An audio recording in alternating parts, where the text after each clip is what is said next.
Hallelujah. So now, it's my pleasure to call on the servant of God who will preach His word this evening, none other than our pastor from Macau, Pastor Verna Pakyaya. Good evening po, Pastora. Thank you, Sister Berlin. A blessed evening to everyone who are listening right now to our Ubog Tibiyag for tonight. Welcome sa ating programa sa gabing ito. So, before we continue, please join me for a short prayer. Father God, we thank you once again for this beautiful evening that you have given us to fellowship again through your words. We ask you, Holy Spirit, to continue to teach us, Lord God, of your truth, Lord, that may we be worthy of your kingdom. Thank you, Lord, for hovering each one of us, Lord God, that may we be able to understand your message for tonight. We give you all the glory in Jesus' name. Amen. Amen.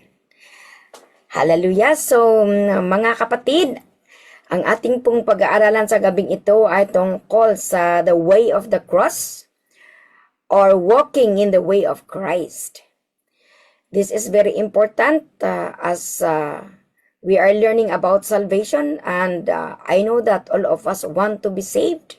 So let us go through scriptures at ating pag-aralan kung ano po ang sinabi ni Kristo tungkol sa the way of the cross. So basahin po natin sa Mark chapter 8 verse 34. Pagkatapos tinawag niya ang mga tao, pati ang mga tagasunod niya, at pinalapit siya kanya.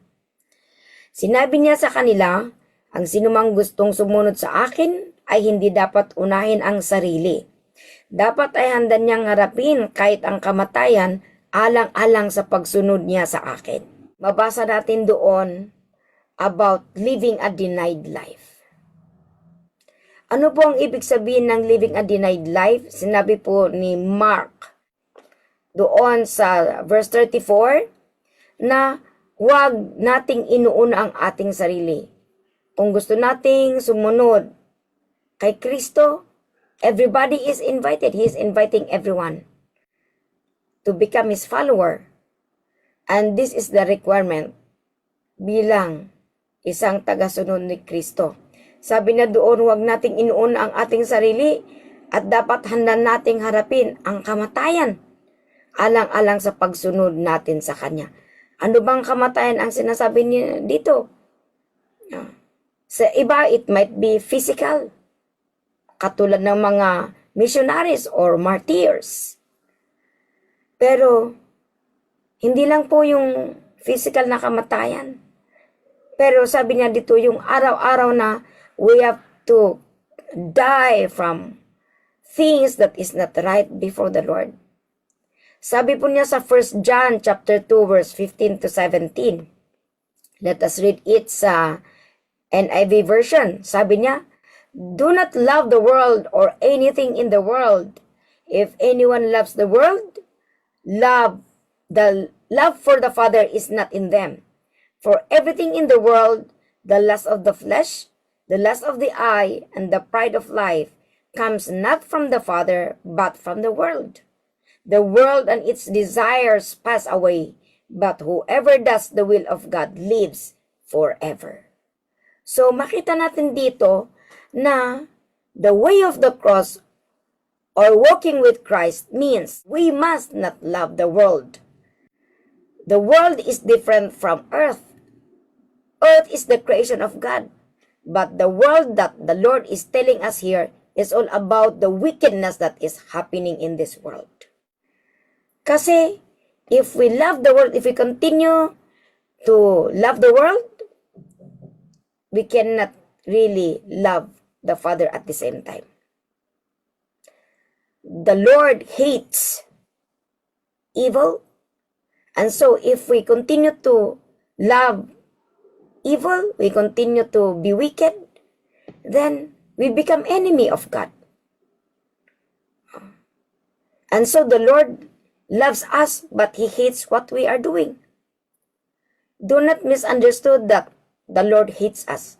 It's the sin that we are doing. It's the wickedness that we are doing that the Lord hates. It's abhorring. It's smelly.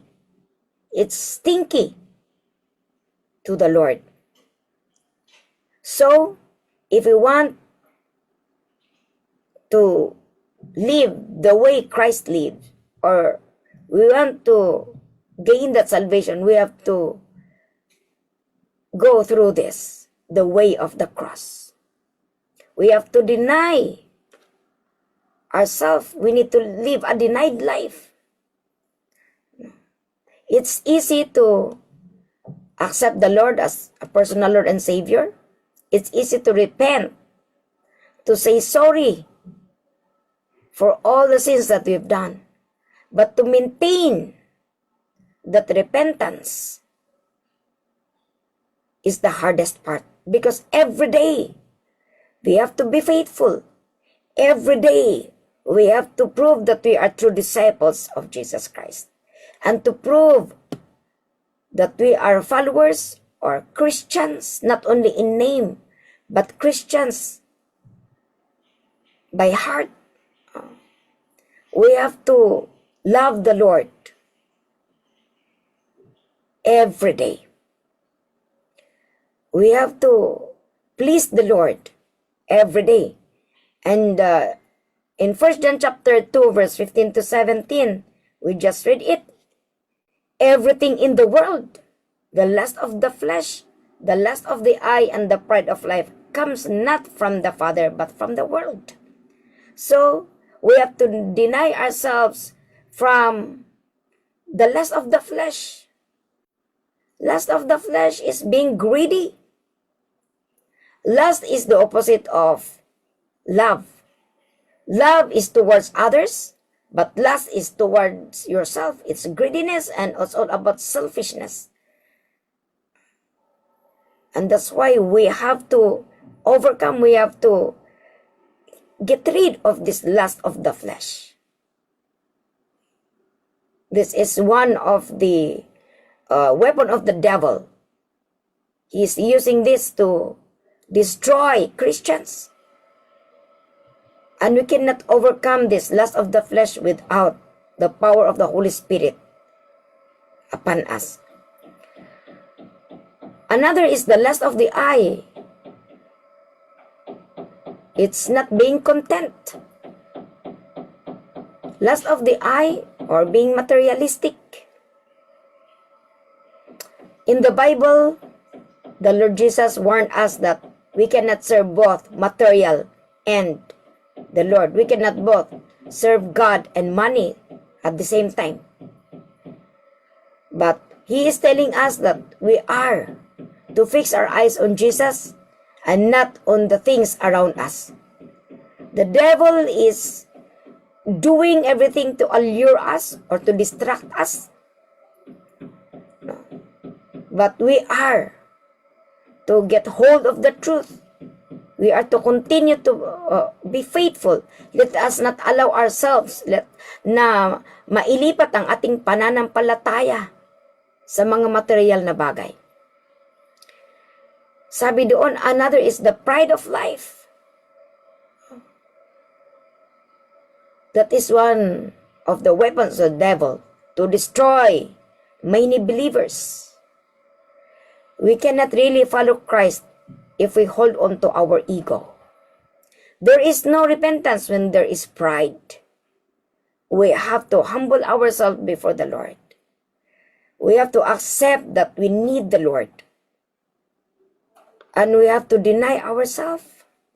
We have to admit that we are sinners. We are to admit that we cannot do anything apart from the Lord.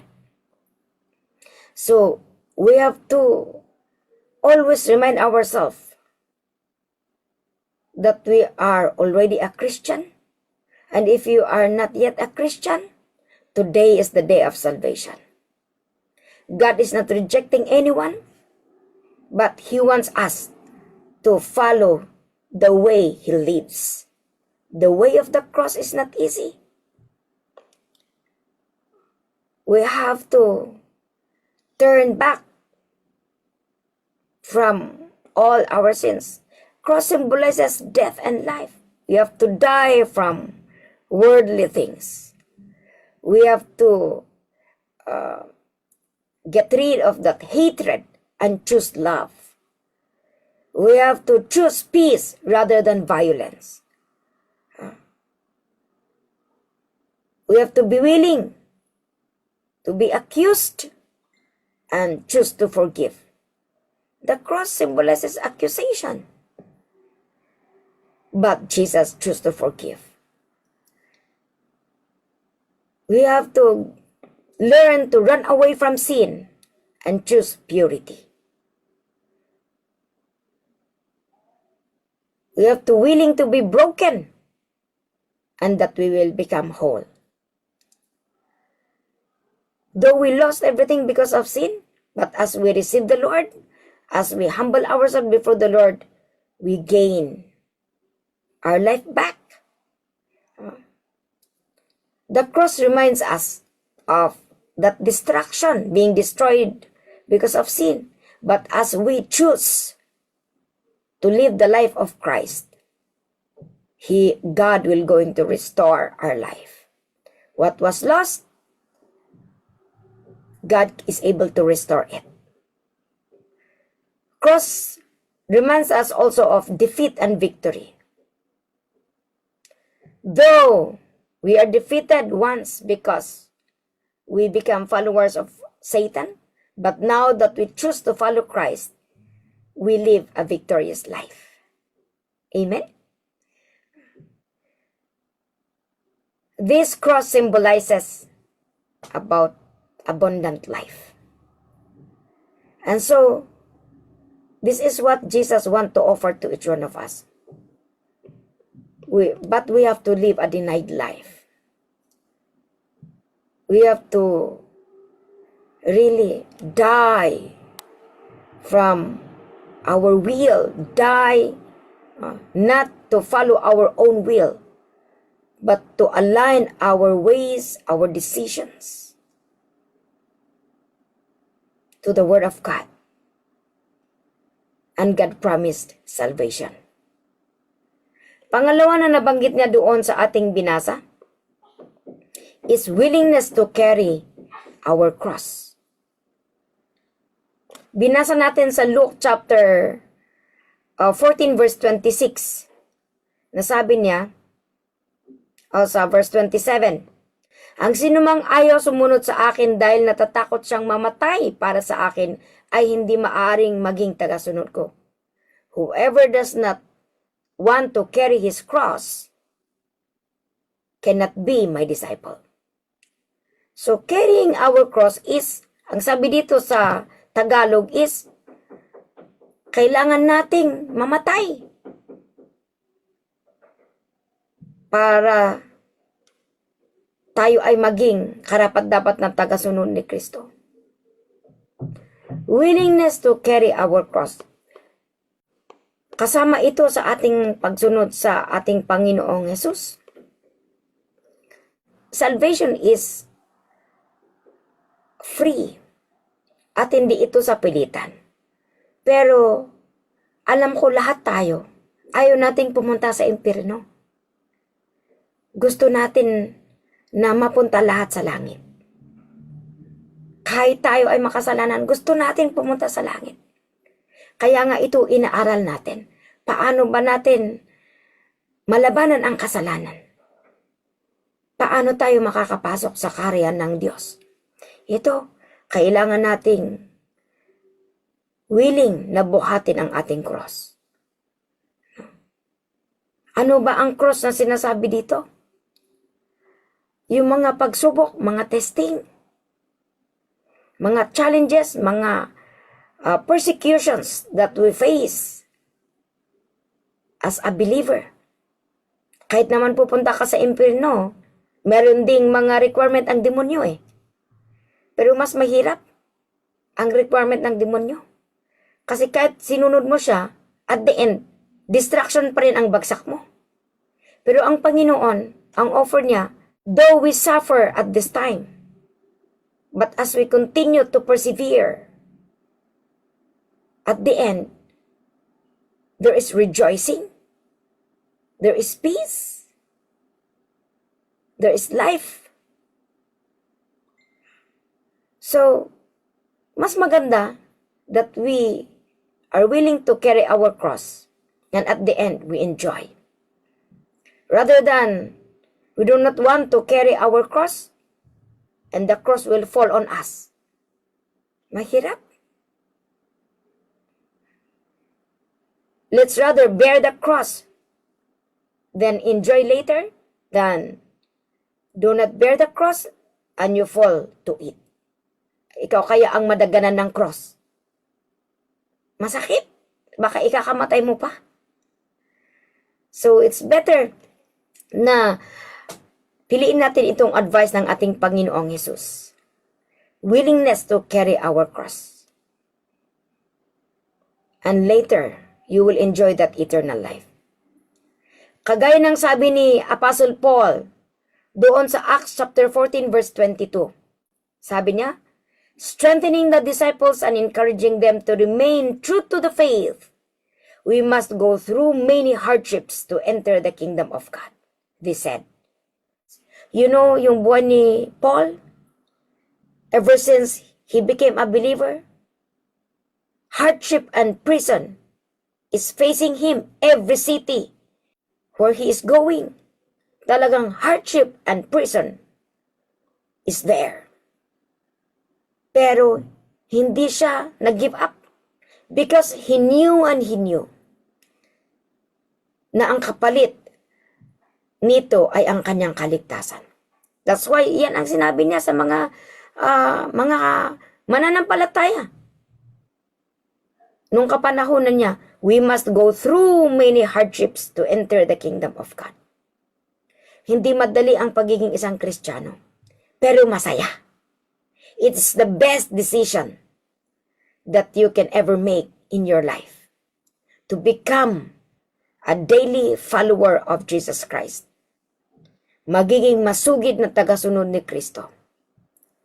Kasi kung masugid tayong tagasunod ni Kristo, sigurado ang kaligtasan natin. Yan ang sabi niya, we must go through. Kailangan nating dumaan sa maraming pagsubok para makamtan natin ang kaharian ng Diyos. The devil is offering free way. The road going to hell is a wide gate, but you will end up in destruction. But the way to eternal life is narrow gate, hindi narugit. Narrow gate, ibig sabihin, kailangang madisiplina. Kailangan nating maglinis sa ating mga ginagawa na hindi kanais-nais. Kailangan nating magsakripisyo, ma-stretch. Pero, at the end, napakaganda. Nandyan yung buhay na walang hanggan. Nandyan yung kaligtasan. Kasama natin ang Diyos. At kung kasama natin ang Diyos, wala tayong ikinakabahala. Siya ang sagot sa lahat. Amen? So, yan po sana ang ating pangawakan. Katulad ng sabi ni Santiago, chapter 1, verse 2 to 4. Basahin natin. Mga kapatid, maggalak kayo sa tuwing dumaranas kayo sa mga pagsubok, sapagkat alam ninyong nagdudulot ito ng katatagan sa inyong pananampalataya. Kaya tiisin ninyo ang mga pagsubok upang maging ganap at walang anumang pagkukulang ang buhay ninyo.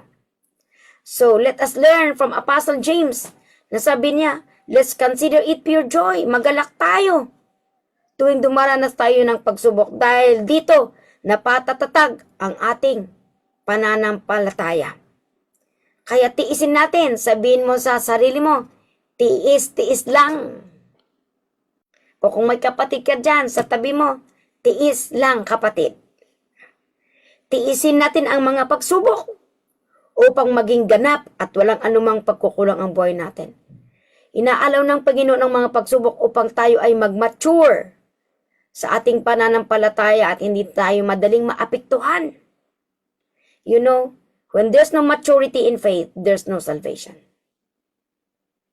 Kailangan nating maging matatag sa ating relasyon sa Diyos. matatag tayo sa ating pananampalataya because we are saved through faith. The grace is always there. The grace of God, the mercy of God. The Holy Spirit is there to enable us as we continue also to do our part. Jesus did his part.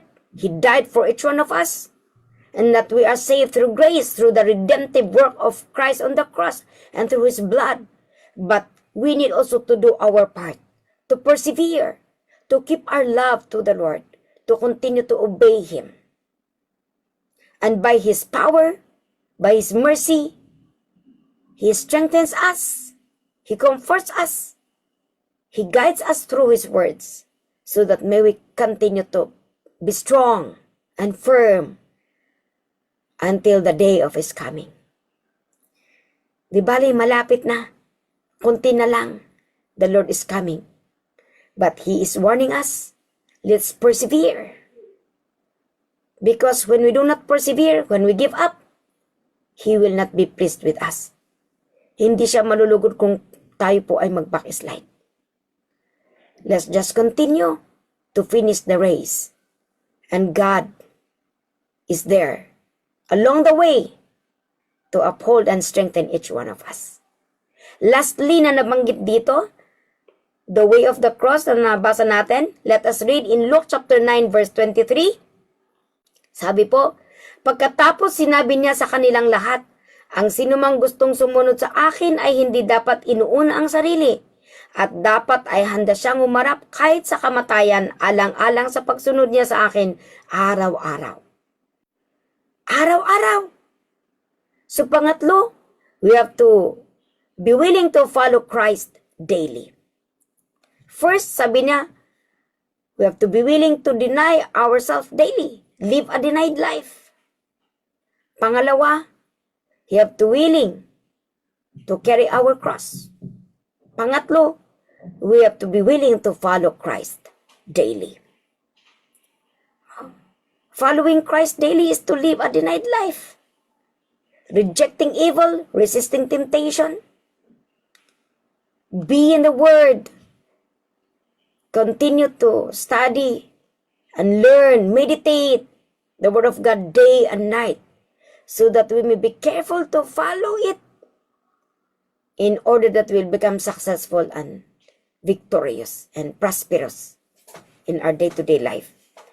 To become a true follower of Christ, it needs a full-time commitment.